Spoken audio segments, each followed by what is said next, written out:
The last shuttle of the week came in at 3:40, which was always the worst time for a shuttle to arrive. I had been awake since 200 regardless. A pressure seal on the secondary atmospheric loop had started wheezing sometime in the middle of my sleep cycle, and I'd spent 90 minutes on my back in the maintenance crawl with a torque driver and a headlamp, listening to the station breathe around me. Vestara Relay was that kind of place. It required attention the way old joints require attention, not because anything was catastrophically wrong, but because the small things accumulated, and the small things were the only things I had. Vestara sat at the outer edge of what the border charts call the Valdhari approaches, a stretch of deep space that the Valdhari reaches and the human outer territories shared uneasily, like two neighbors who had stopped fighting over the fence line but still didn't wave. The relay post had been a logistics hub once, a genuine way station with 3 rotating staff and a quartermaster's office and a canteen that served something approximating hot food. That was before the shipping lanes shifted. By the time I arrived, it was down to me, a comms unit, a docking cradle that could handle 2 vessels at once, and a medical bay that occupied the forward third of what had been a cargo hold. The previous medic had left most of his equipment behind when he rotated out, which told me either he trusted the replacement or he'd stopped caring. I'd been there 2 years by the time the shuttle came in, and I still wasn't sure which it was. The station's bones were good, even if everything else was tired. The scan equipment was a Harrow Medical Series IV, civilian grade, perhaps 8 years old, but well-maintained and accurate. I'd calibrated it myself when I arrived, running it against the manual specs twice until it returned readings within acceptable variance. The supply cabinet held everything a deep border bay needed and almost nothing more. Antiseptic, tissue adhesives, a full analgesic dispensary rated for 6 species including Valdhari biochemistry, standard suture and pressure wrap stocks, emergency stabilizers, and a ventilator that I had never been required to use but kept in weekly readiness on general principle. The cot had a clean pressure mattress and a proper examination light on an adjustable arm. I had added a small side shelf and a second stool from the supply room, because, in my experience, there was almost always a moment in a patient encounter when somewhere to sit made all the difference. The rest of the station was mostly empty space. There was a crew quarters with 2 bunks, a small galley, a comms room with a console I checked twice daily, and the maintenance crawl that ran the length of the underside of the structure like a vascular system laid bare. I knew every meter of it now. I knew where the pressure seal in the secondary loop was prone to loosening, and where the temperature variance in the outer hull struts tended to cause condensation in the wall panels, and where, if you lay very still in the dark with the headlamp off, you could hear the deep quiet of space coming through the insulation in a way that was not entirely unlike comfort. It was a small life. I had made my peace with it being small. The patient manifest came through on my screen about 20 minutes before docking. 6 passengers on a civilian transport out of Vethara station, all listed as Valdhari nationals in transit to the inner territories.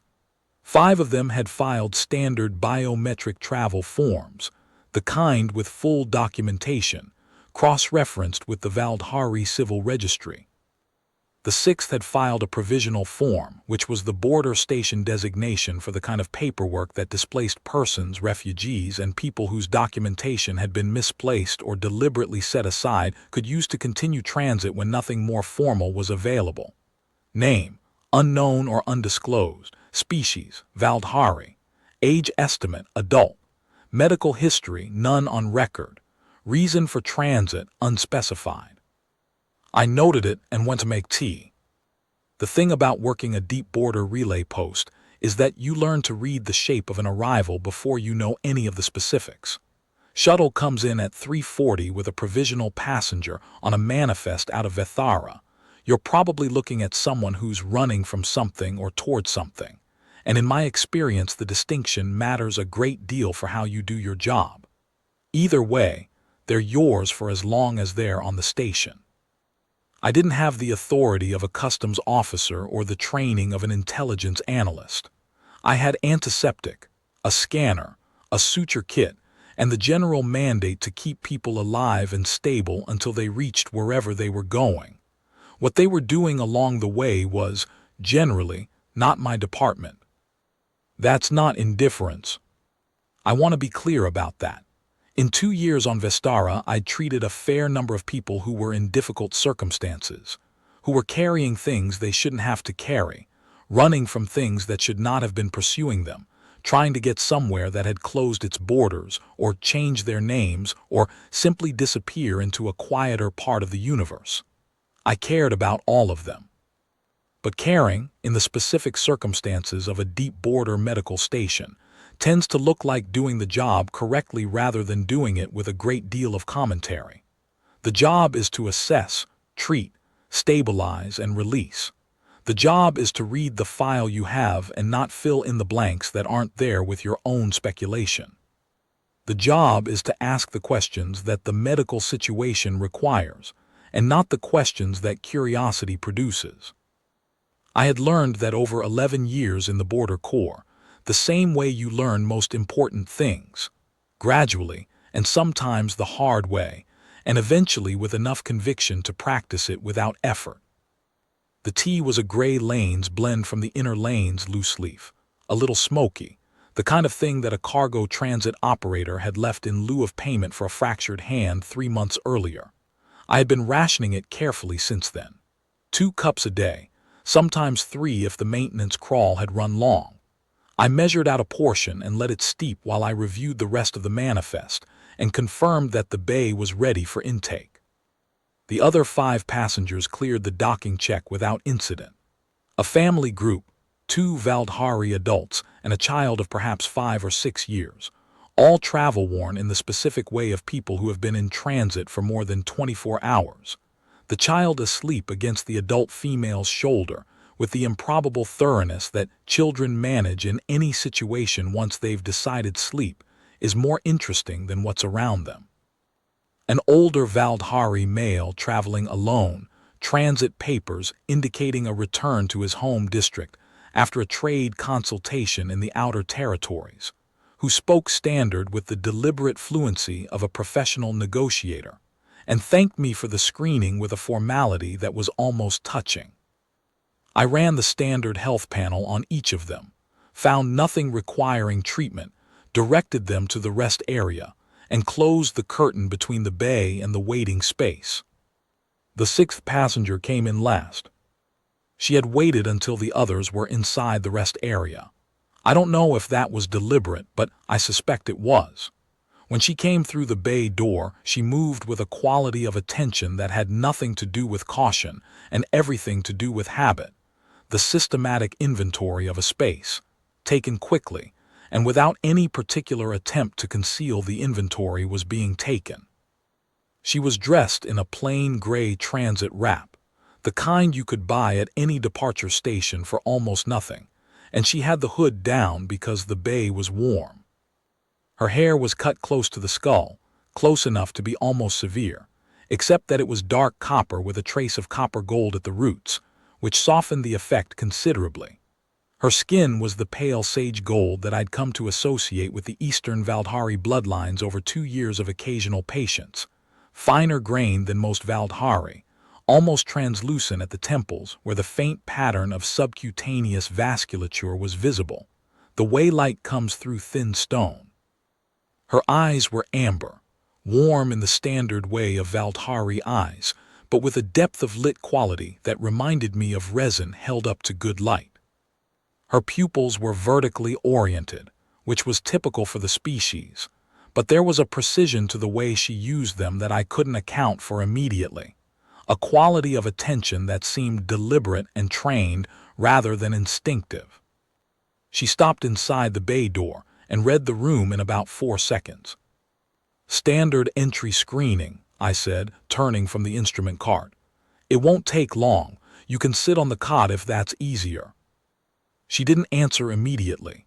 She was finishing her inventory, the scanner housing, the position of the supply cabinet, the overhead light panels, the secondary exit at the far wall that led into the maintenance corridor, the single window that looked out on the docking cradle.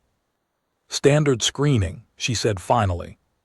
Her standard was clean, almost accent-free, which was the second thing I registered.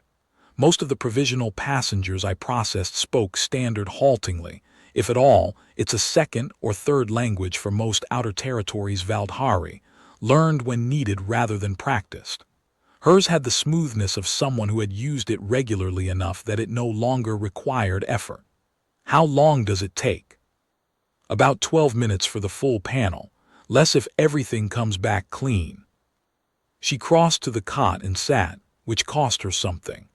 I saw it in the compression at the corner of her mouth, a small, involuntary tightening that lasted less than a second and then was managed away. I saw it in the half-second of absolute stillness before she arranged herself on the cot, and I saw it in the way her left arm settled slightly higher than her right, elevated just enough to keep a specific pressure off a specific region. She had her hands in her lap with a deliberateness that suggested a long-established habit, the habit of keeping them visible, the habit of someone who had spent a great deal of time in rooms where the position of another person's hands was information worth having. "You're injured," I said. "I'm fine." "I'm sure you are. I'm going to scan you anyway."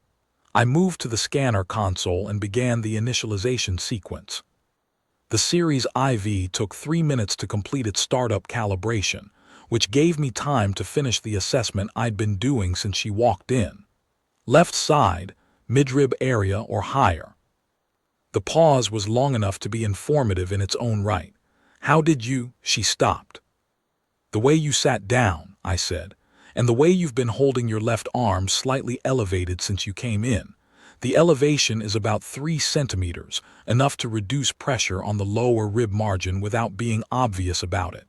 It's not a dramatic tell, just a consistent one." I looked at her over the top of the console. "I'm not here to report anything to any authority. I'm here to make sure you don't leave this station with an untreated wound that becomes something significantly worse between here and wherever you're going." She considered me with those amber eyes for a moment, the same measuring quality, the same assessment of threat level and intent, and then something in it shifted, incrementally, toward something more like calculation than caution. "Midrib," she said, "left side about 4 days old." "Thank you." I brought the handheld scanner over and began the initial surface pass while the bay's fixed unit completed its startup calibration. "Any treatment since the injury occurred?" "Field dressing, changed twice." "Your own work or someone assisted?" "Mine." I nodded and didn't comment on that. Self-treatment of a rib injury under difficult transit conditions, 4 days without professional assessment, no medical records, no documentation. It was a coherent enough picture. The field dressing would have managed the bleeding and reduced the infection risk, but it wouldn't have given her any accurate information about the depth or distribution of the injury. And 4 days was about the limit of how long that kind of wound could be managed with field measures before the consequences of inaccurate management started accumulating. Was this a fall injury, or? I would prefer not to discuss how it occurred. Understood. I only need the mechanism to the extent it helps me assess what's under the surface. A fall from height gives a different injury profile than, for instance, contact with a structural edge. I paused. "I'll work from the scan." "All right," she said. The surface scan returned first. The handheld was faster and considerably less comprehensive than the fixed unit, good for gross assessment and not much more. The wound was a deep bruise and laceration pattern consistent with impact from a blunt edge, something structural, the corner of a panel or a door frame or a console, something encountered at speed and at an angle. Roughly 10 centimeters long, running diagonally across the lower left rib cage, the bruising pattern deeper than the surface suggested. No obvious fractures in the immediate field, but there was swelling and tissue compression that was consistent with the possibility of a hairline fracture below the handheld's resolution. The surrounding skin was warm but not feverish. She had changed the dressing when she said she had. The full spectrum panel will take about 8 minutes once the unit completes startup, I said. During that time, I'm going to prepare the wound treatment materials. Is there anything you need, water, anything from the station's supply? She shook her head once. If you change your mind about the water, ask. It's not rationed. I turned to the supply cabinet and began setting out what I anticipated needing. Antiseptic irrigation, Valdhari biochemistry, is more tolerant of standard formula antiseptics than most species, but there's a secondary wash I keep for the wound margins that's less aggressive on the subcutaneous layers. Tissue, adhesive rather than sutures, because the laceration depth and the rib margin location made sutures mechanically problematic. A pressure wrap in the correct dimension for a mid-weight Valdhari frame. I pulled 2 sizes and would cut to fit once I had eyes on the injury directly.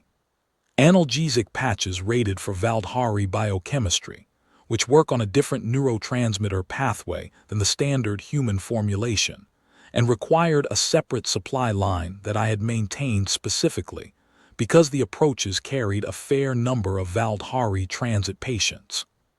Behind me, the scanner completed its startup, and the fixed unit hummed to operational readiness. I loaded the patient record, provisional, anonymous Valdhari adult, and initiated the full-spectrum run. The bay went quiet. She was a patient in a medical bay receiving a scan, and I was a medic preparing wound treatment materials, and that was the entire shape of the situation as far as the room was concerned. But there was a temperature to the silence that I was aware of in a peripheral way, not uncomfortable, not demanding, but present in the way that the silence between 2 people is always slightly different from the silence of an empty room. She was there in it.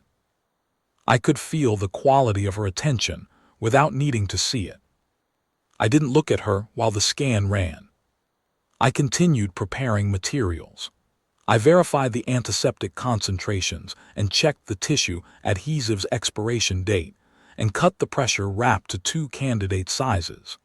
I thought about the maintenance crawl and the pressure seal, and the fact that I would need to check it again before the end of the week to make sure the repair I'd done at 200 was holding under thermal variance. The scanner chimed. I crossed to the console, pulling the results queue in standard order. The primary panels loaded first. Respiratory function, which was normal across all Valdhari parameters with a slight compression in tidal volume consistent with ongoing rib pain. Cardiovascular profile, which was elevated in the stress marker range but not acutely. Cellular hydration, which was low normal, suggesting she hadn't had adequate fluid intake over the past 24 to 36 hours. Tissue oxygen saturation, which was tracking at the low edge of acceptable, consistent with the rib compression reducing her breathing depth. All of it coherent with 4 days of a rib injury on a transit shuttle with inadequate rest. Nothing acute, nothing that altered the treatment plan. Then the extended biological profile loaded. I read it. I read it a second time slowly, from the first line to the last. There is a category of medical moment where the information in front of you is absolutely clear, and your first response is to verify the reading rather than act on it, not because you doubt the equipment, but because professional practice under those circumstances requires confirmation before response. The scanner was calibrated. The series IV didn't produce errors of this magnitude. What I was looking at was accurate. Valdhari biology has a set of genetic markers that are common across the general population, present in varying degrees in nearly all individuals, the biological residue of a long and complicated species history. Within that set, there is a smaller subset of markers that are specific to what the Valdhari call the Keshari bloodlines, the ruling houses, the families from whom succession descends. The Keshari markers are well documented in xenobiology literature, because the Valdhari have never been secretive about the science of their lineage. The identification and quantification of those markers is the literal foundation of Valdhari succession law. You can find the reference ranges in any serious xenobiology text. The general Valdhari population carries, on average, 4 to 6 minor Keshari indicators, historical cross-lineage inheritance from a period when the bloodline distinctions were less formalized. The recognized ruling houses carry between 20 and 40 full markers, depending on the specific house and the depth of the descent line. The senior ruling houses carry between 40 and 55. The scan in front of me returned 63 Keshari markers. 63 was not a number that appeared anywhere in the standard literature on the ruling houses. 63 was the number that appeared in the specialized succession literature, the kind that wasn't in general medical texts, but was in the supplementary xenobiology archive that I had downloaded to the station's local drive 6 months ago, when the Valdhari succession communiques had started coming through the relay with increasing frequency, and I had decided it was worth knowing more than I currently did. The specialized literature described 63 markers as the threshold value for the category the Valdhari termed Veshari, a word that translated into standard as something in the neighborhood of first blood, or sovereign by direct descent, or most simply, queen by unambiguous biology. There was one individual carrying the Veshari marker threshold alive at any given time in the Valdhari succession structure. There had been exactly one for the past 11 years, since the death of the previous holder. The relay station's comms archive held, among the many official Valdhari communications that had passed through Vestara in the preceding year, 6 documents of sufficient formality to include the reigning Veshari's full designation. Her name in the Keshari legal form was Sethara of the House Vas, Queen of the Valdhari Reaches, first blood of the Keshari succession, reigning sovereign. I closed the extended panel. I turned from the console. I picked up the antiseptic irrigation, the sterile pad, and the correctly sized pressure wrap, and I walked to the cot where she was sitting. "I'm going to clean and dress the wound now," I said. "You'll need to lower the left side of the transit wrap to just above the hip. I'll keep the rest of the drape in place." She did as I asked, without comment or hesitation, which told me she had made a decision at some earlier point and was not reconsidering it. The wound, seen directly, was what the scan had suggested, and also what 4 days of field dressing management under difficult conditions tended to produce. Ugly at the surface, mostly clean underneath. The laceration ran diagonally from the lower rib margin to a point about 4 centimeters below it, deep enough to have bled substantially, but not deep enough to have reached the intercostal muscles. The surrounding tissue was warm, moderately inflamed but not infected, which was fortunate and also somewhat impressive, given that she had been on a transit shuttle for 4 days. The field dressings had been changed on schedule. She had, in difficult circumstances, done a genuinely competent job of managing an injury that most people would have sought professional help for immediately. I did not comment on any of this. I began to irrigate. She didn't make a sound during the irrigation, which was the part that generally produced the most reaction. She held perfectly still and kept her breathing measured and even, and I thought about the threshold for discomfort that requires, or the training that teaches, a person to manage an injuries treatment with the same level of composed efficiency that she had managed everything else since she walked through the bay door. I applied the tissue adhesive in 3 careful passes, working from the edges inward, letting each layer set before applying the next. I cut the pressure wrap to the correct dimension for her rib spacing, the smaller of the 2 sizes I'd prepared, trimmed further at the lateral margin to account for her build, and smoothed it into place along the wound's full length. I pressed the edges down with steady, even pressure. "The analgesic patch will address the deep ache in the rib margin," I said, Apply it along the lateral edge of the wrap here and leave it for 6 hours, then off for 4. It's formulated for Valdhari biochemistry, so the uptake is faster than the standard human formulation. You'll notice the effect within about 20 minutes. I prepared the patch and held it at the correct angle. May I? Yes, she said. I smoothed it into place. My hands were on her ribcage, on the ribcage of the queen of the Valdhari reaches, and I was thinking about the correct placement of an analgesic patch and nothing else, because the patient in front of me had an injury that required treatment, and that was the complete description of what this moment contained. The wound will ache for another 10 to 14 days, I said. The adhesive will hold as long as you don't stress the left rib margin significantly. No heavy lifting, no sharp lateral movement, nothing that requires you to brace against your left side with significant force. Left side lying is fine as long as you have adequate support under the arm to keep the rib margin stable. I straightened up and stepped back. You can adjust the transit wrap. She did. Her movements were careful and efficient. The full-spectrum results came back with some markers outside standard reference ranges for the general Valdhari population, I said. My voice had the quality I used for clinical information, even informative, offering the statement without either minimizing or emphasizing it. Nothing that indicates an acute health concern relevant to your current situation. Some of the secondary indicators are significantly outside the standard range in ways that would warrant specialist follow-up under ordinary circumstances. I paused. I've flagged them in your patient file accordingly. The basic health status in your transit record will be logged as cleared for continued transit. The extended profile, including the secondary markers, goes into a sealed patient file. That file is stored on a local drive that isn't networked to any external comms relay. It's not transmitted to any other station, border authority, or transit registry. That's standard protocol for extended profile data on provisional manifest passengers. The quality of her stillness changed. I moved back to the supply cabinet and began replacing the unused materials. For a moment, a long one, she didn't speak. Why? She said finally.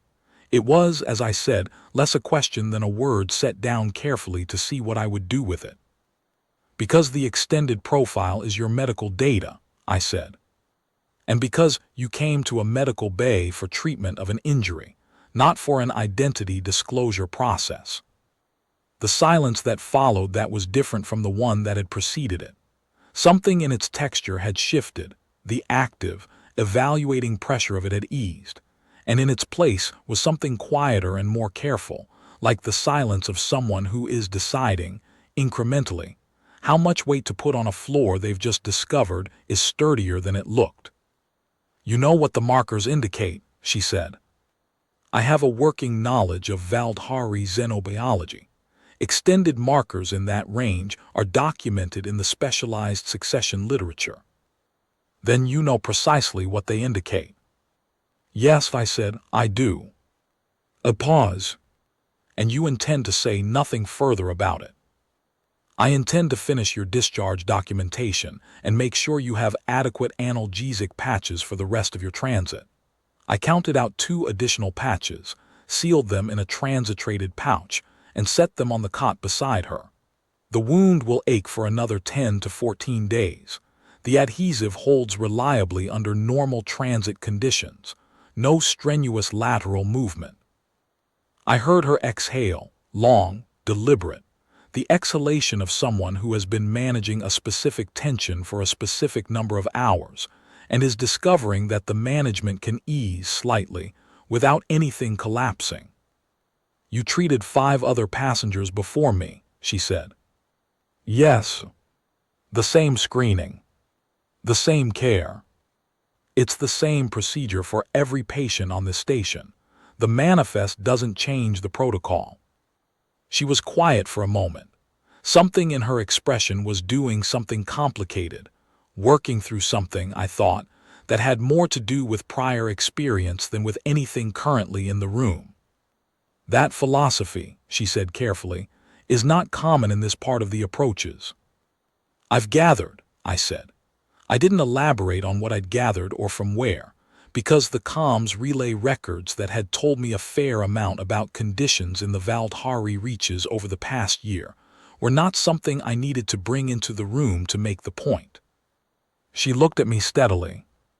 Her amber eyes were direct and considered, and behind the careful assessment in them there was something else, something at a different depth, that I noticed without yet knowing quite what to do with. Among my people, she said, there is a rite, older than the current succession law, older than the formal Keshari designations as they currently exist. It dates to the early consolidation period, when the bloodline structures were first being defined and codified. Before the law, there was the rite. She paused, and I thought she was choosing words with particular care, choosing which standard approximations came close enough to carry the meaning without losing it in translation. The rite is called Vesharketh. The closest translation in standard is something like the claiming of a debt of witness, but debt is the wrong register entirely. A debt implies burden, obligation, asymmetry. Vesharketh implies, she paused again, a mutual acknowledgement, a recognition that is recorded. That becomes part of the permanent record on both sides. I set down what I'd been holding and turned toward her properly, because this seemed like something that deserved full attention rather than the divided attention of a person still putting away instruments. I pulled the stool from under the cart and sat. The rite is invoked, she said, when the Veshari, the sovereign, accepts care from hands outside the Keshari bloodlines. When a sovereign allows herself to be treated by someone who is not of the lineage, under circumstances where the choice is genuine rather than compelled. She held my gaze. The law governing Vesharketh is 600 years old. It has never been formally repealed. There is no record of its invocation in the past 3 centuries, because the circumstances that would invoke it have not arisen, because the Veshari does not, under ordinary conditions, place herself in the care of anyone outside the bloodlines. The bloodlines have their own medical practitioners. The bloodlines have their own everything. A pause. Under ordinary conditions. These aren't ordinary conditions, I said. No, she said. They aren't. I considered what she was telling me, and what she was telling me behind what she was telling me. A 600-year-old rite, not invoked in 3 centuries because the circumstances hadn't arisen. Invoked now, she was saying, because they had. Because she had walked into a human medic's bay at the edge of Valdhari space and allowed a scan and allowed a dressing, and the law said that constituted something regardless of what anyone on either side of the transaction had consciously decided. The rite creates a bond of mutual record, she continued.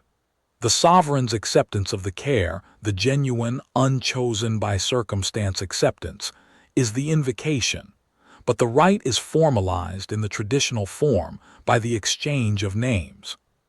The sovereign speaks her name in full in the Keshari legal form. The one who provided the care speaks theirs. The record is established. She paused. In the traditional context, this would occur in the presence of formal witnesses and be entered into the sovereign's official archive. In present circumstances, the formal witness structure is unavailable. But the rite holds regardless, I said.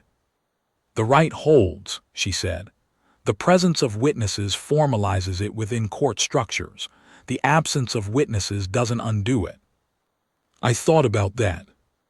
I thought about a woman who had come through a transit dock with a 4-day wound and no name and eyes that read a room like a map, who had sat down on a cot and allowed a scan she could have declined, who had then told me, with considerable precision and care, about a 600-year-old rite that her law said she had already invoked by sitting there.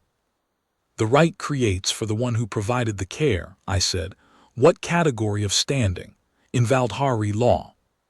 She looked at me with an expression I couldn't quite read, a slight shift of quality, as if the question itself had been unexpected.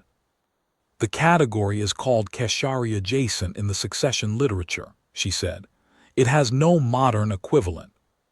It was designed for circumstances in which the Veshari might travel outside the safety of the bloodline structures and require a mechanism by which someone encountered there, someone who had demonstrated specific qualities, could be recognized as safe ground.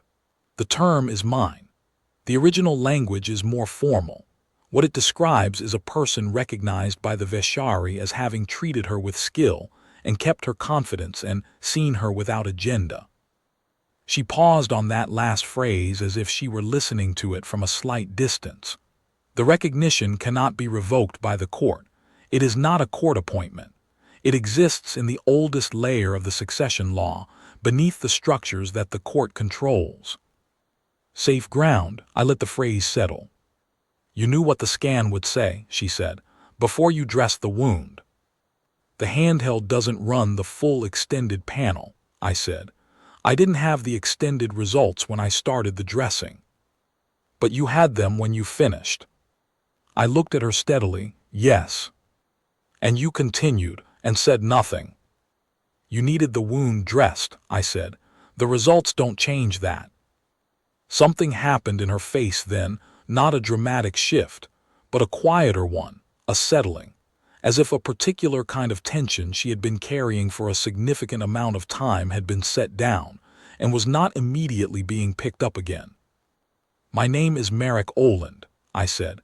I'm the field medic assigned to Vestara Relay Station. Prior to this assignment, I served 11 years with the Border Medical Corps on the outer lanes, the Kethai sector primarily, with 2 rotations on the far approaches. Before that, I trained at Harrow Medical Institute on Kethai Station, general medicine and xenobiology, license covering 17 recognized species including the Valdhari. I paused, and then I added, because it was accurate and because it seemed relevant. I'm 41 years old. I have been at this station for 2 years. I am, as far as I am aware, the only human within approximately 40 light minutes of where we are sitting. Another pause. That is the version with context. The name alone is Marek Oland, if you prefer to keep it simple.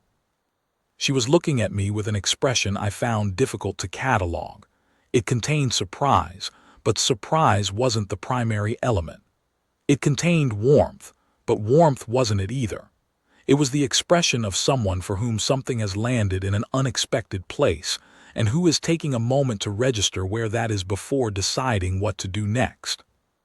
Marek Oland, she said, not testing the name, noting it. Yes.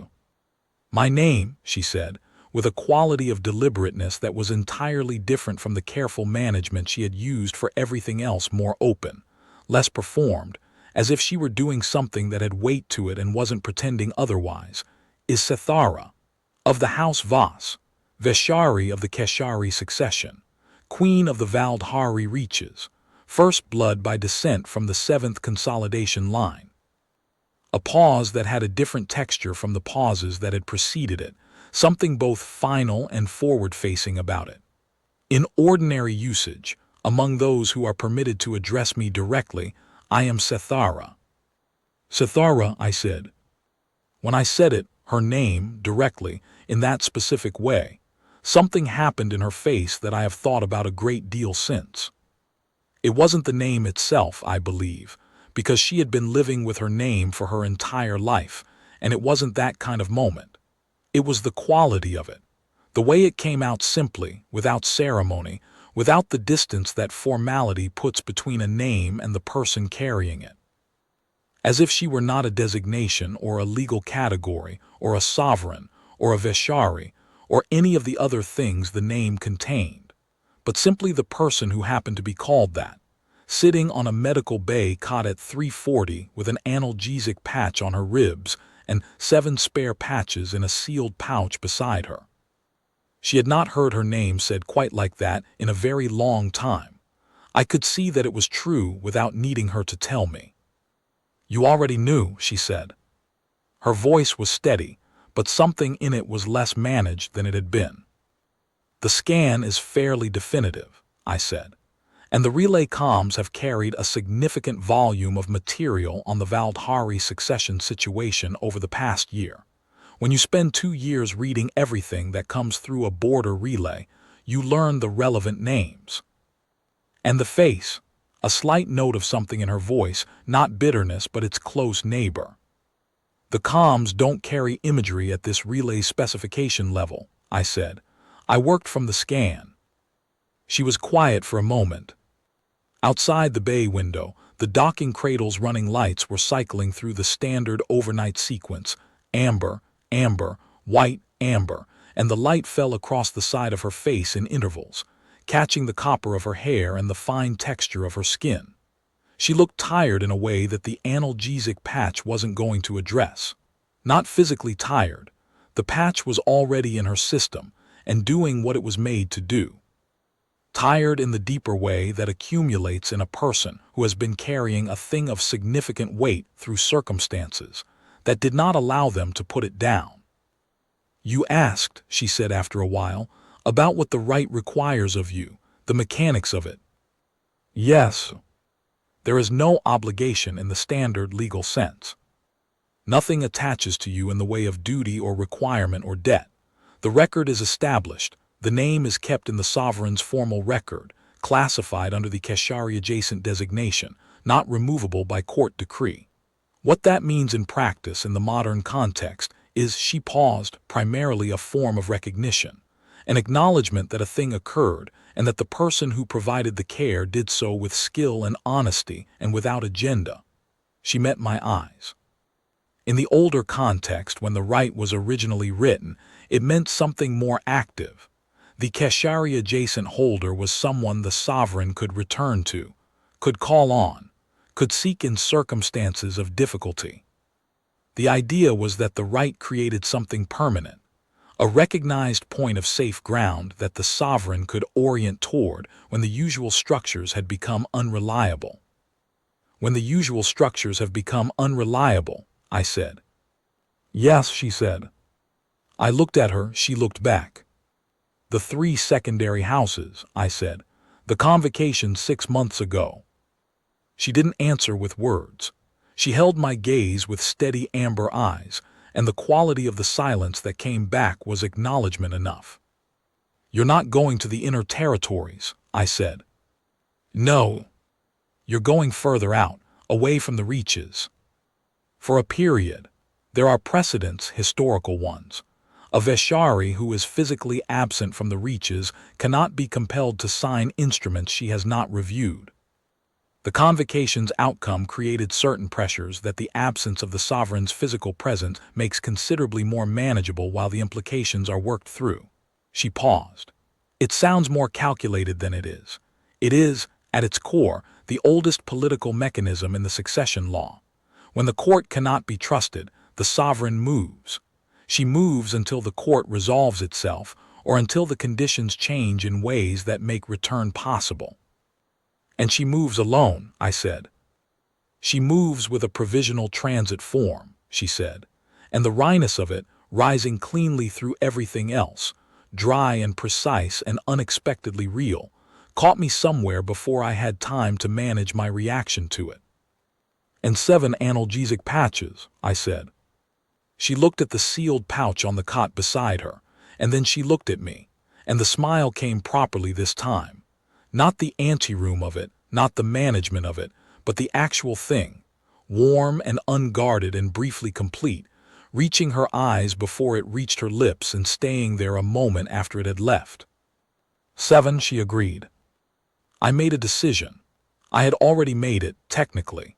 I had made it when I closed the extended panel and walked back to the cot with the wound treatment materials.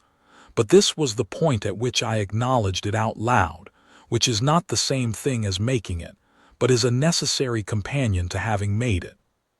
The relay station's manifest system logs passengers by transit category, I said. A provisional passenger who disembarks here rather than continuing with the outbound shuttle becomes a station resident, classified under the relay's humanitarian accommodation provision. Vestara has that provision because deep border relay stations in the approaches are required under border treaty to maintain humanitarian shelter capacity. The provision has no duration limit. The station's records would simply show a provisional status individual in residence for an indeterminate period. I paused. The passenger rest area is adequate for short stops. The crew quarters has a second bunk that hasn't been occupied in 2 years and is in perfectly functional condition. It's quieter than the rest area, and it has its own small window. She had gone very still in the way that people go still when they're taking in something that is more than they had reason to expect. "You would offer me that," she said and stopped. "If you needed somewhere to stay that was off the active transit record, and quiet, and staffed by a person who has both a relevant knowledge of Valdhari succession law and an established practice of keeping sealed patient files sealed," I said, "then yes, if that would be useful to you." The silence that followed was the longest of the night so far. I let it be a silence. I did not fill it, and I did not move toward it. I waited, because some things require a person to arrive at them in their own time. She looked at me for a long time with her amber eyes, and what was in them, what I saw in them, and have thought about many times since, was something I found genuinely difficult to name. Not gratitude alone, though gratitude was present. Not relief alone, though relief was there too. Something that had to do with having traveled a long distance in circumstances that required everything to be held carefully, and arriving somewhere that was not what you had been traveling toward, but was, in the most fundamental sense, sound. The way a traveler finds a wall and leans against it, and only then understands how long they have been carrying the weight of standing upright. "The rite," she said quietly, "keeps the name of the one who held safe ground." She paused. I had not anticipated that the ground would be here. A human relay medic on a converted cargo hold at the last station before open space. "I didn't anticipate spending my morning treating the queen of the Valdhari reaches," I said. "The station has produced unexpected appointments before. This is the most interesting one." She laughed. It arrived before she decided to allow it, which is the only way a real laugh arrives. Short, genuine, the kind that knows something is true before the mind has finished the sentence. It changed her face entirely, took the careful management of it and replaced it, for one unguarded moment, with something entirely undefended and warm and actually herself. "I made tea." It was the correct thing to do, and it was also the only thing I could think of that was large enough for the moment without being theatrical about it. I measured out from the Gray Lanes blend more than my usual ration, because there was a quality to the night that seemed to require it. And while it steeped, I found the second cup from the back of the galley shelf, where it had been sitting unused for 2 years, and rinsed it properly. And I brought both cups back to the bay and set one beside her on the cot shelf. She looked at it for a moment with the attention she gave everything before she picked it up. "Does it have a name?" "Not one I know. The man who gave it to me called it Gray Lanes Blend. He was a cargo transit operator with a fractured hand and nothing adequate to pay for the repair, and he had half a container of this in his hold and offered it instead. I've been making it last." She drank from it, and something in her expression settled further, the way warmth settles through someone who has been cold for a while and has stopped expecting to be otherwise. "It's good," she said. "Yes, it is." We drank tea in the medical bay of Vestara Relay as the night cycled toward its own particular version of morning, and she talked about the Valdhari, not the political structures that I could have read about in the comms archive, but the older things, the things that preceded the current law. The 7 consolidation lines. The original purpose of the Veshari designation before it became something that lawyers and secondary houses could argue over. The rights that had been written in a harder time, for a harder version of the world, and which had survived because the law writers had had the good judgment to build them into the foundation rather than the upper floors. She talked about what it was like to carry a name that was simultaneously a personal name, a house designation, a legal category, a political office, and a biological fact. To be those things all at once and still be expected to also be, somewhere underneath them, a person.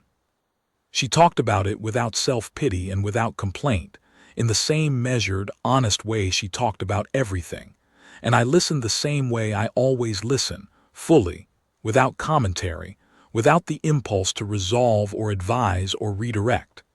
Just with attention, which is sometimes the only useful thing one person can offer another. At some point she asked me what I had done in the Border Corps that I had not been able to continue doing. Not in those words, she was more precise than that. She asked what the Corps had required of me that I had not been able to indefinitely provide. It was the right question, and I found that I could answer it honestly, which I hadn't been able to do when I first arrived at Vestara, and the question had been my own. The Corps had required a specific kind of certainty, I told her. Not medical certainty. A good medic learns to operate comfortably inside uncertainty, because the alternative is paralysis, and paralysis kills people.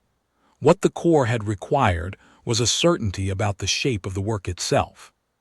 That the work was always worth doing, that its value was absolute and its costs were acceptable, and that the accumulation of years spent inside it would produce something that added up to more than the sum of its individual demands. I had believed all of that for a long time. The belief had eroded in the particular way that honest beliefs erode when they've been tested past their limits. Not dramatically, not with a single rupture, but slowly and then completely, the way a pressure seal goes.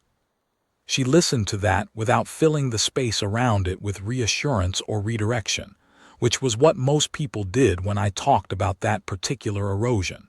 She simply let it be what it was.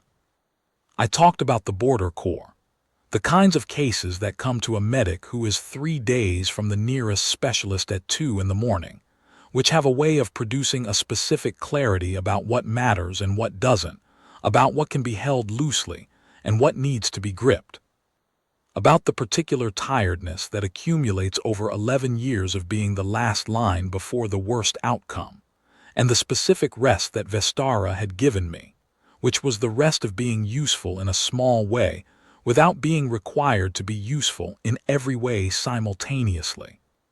She listened the way she did everything, completely, without letting her attention wander toward the next thing before the current one was finished. "You found what you needed here," she said, not a question.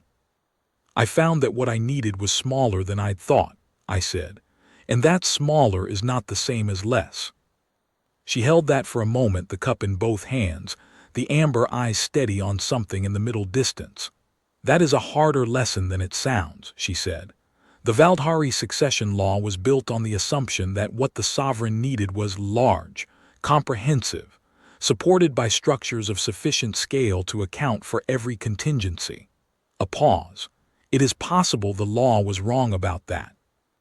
"It might have been right for the structure," I said, "and wrong about the person inside it." She looked at me with the measuring quality, but it had changed again.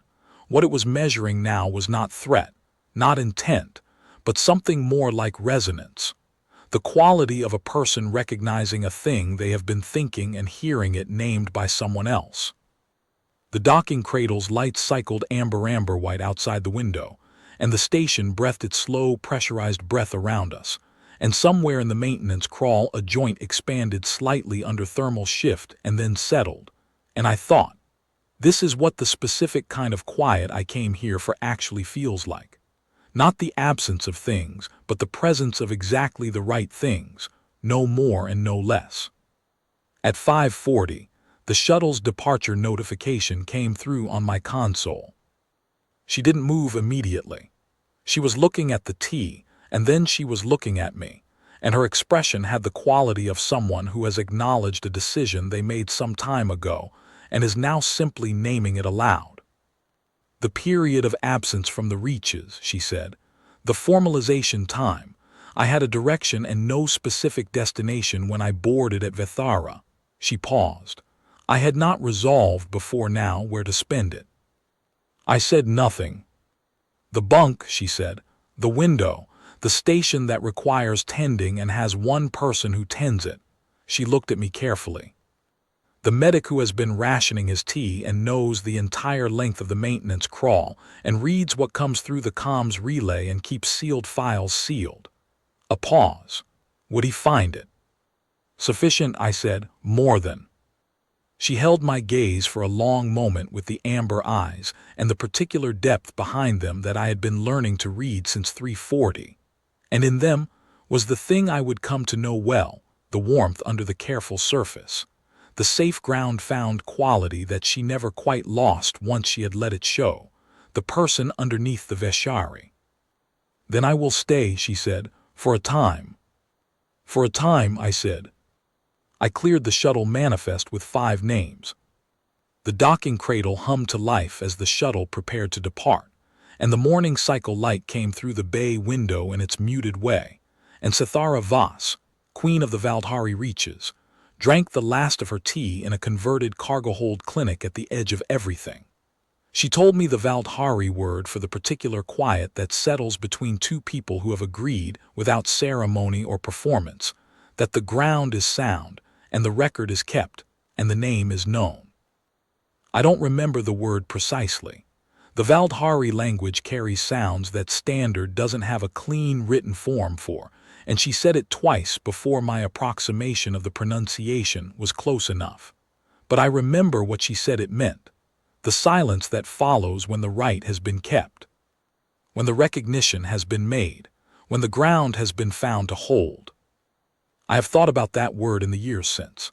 I have thought about 63 markers on a scan in a station that shouldn't have existed as anything more than a dot on a border chart, and a woman sitting on a medical cot at 340 with copper hair and 7 analgesic patches and eyes that had been reading rooms for longer than most rooms deserved. I have thought about what it means for something to be seen without ceremony, what it means for a name to be spoken simply, what it means for a person to arrive somewhere and discover that the ground there holds.